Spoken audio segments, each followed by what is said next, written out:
Now that the public is seeing some of the images, because the congressional delegation provided some photos and descriptions about what they witnessed, children who are frightened and crying, overcrowded conditions, now that the public has seen that, is that not a crisis?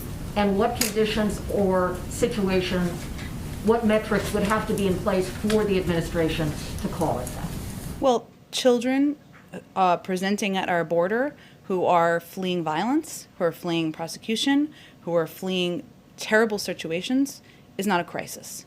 We feel that it is our responsibility to humanely approach this circumstance and make sure they are treated and put in conditions that are safe. I will say that these photos show what we've long been saying, which is that these Border Patrol facilities are not places made for children. They are not places that we want children to be staying for an extended period of time. Our alternative is to send children back on this treacherous journey. That is not, in our view, the right choice to make.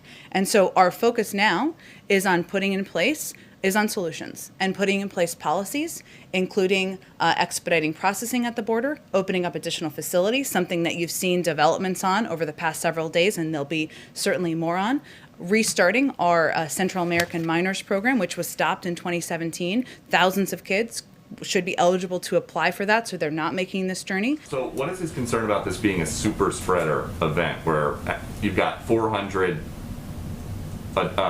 kids stuffed into a pod built for 260? These kids are tested. If they need to be quarantined, they are quarantined. We also follow CDC guidelines to ensure that they are kept safe. One of the reasons that it took us some time to have some of these facilities or some of the shelters open to larger groups of kids is because we wanted to follow those CDC guidelines. So we certainly don't see it through that prism. We actually took the steps we did to keep these kids safe. But where else in the country would it be okay to have 400 people in a space for 260 during the pandemic? Well, again, Peter, we're closely following the CDC guidelines. That's why we're opening up additional facilities, why they've been at limited capacity in a number of these shelters. But if I may, I don't know that there are CDC guidelines that say you can be open For the are you talking about the shelters or are you talking about the Border Patrol? Border Patrol facility. Apologies, I was misunderstanding your question. Yes. Look, I think our objective is to move, this is one of the reasons this is such a focus every single day for the president and this administration. We want to move these kids as quickly as possible through these facilities and into the shelters where there is safe spacing, and then move them into homes where there is safe spacing. And we are concerned about the public health impact. That's why we're putting in place a number of policies to expedite these processes. But at that first stop, it's just not happening. And that is part of the federal government that you guys are in charge of.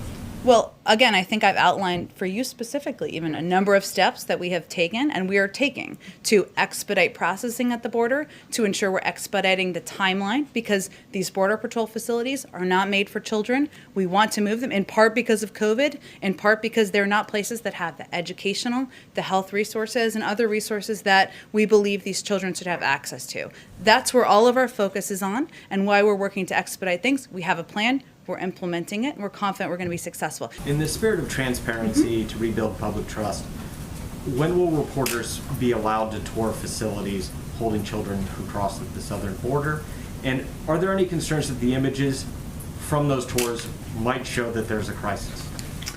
Well, first, we are working to finalize details, and I hope to have an update in the coming days.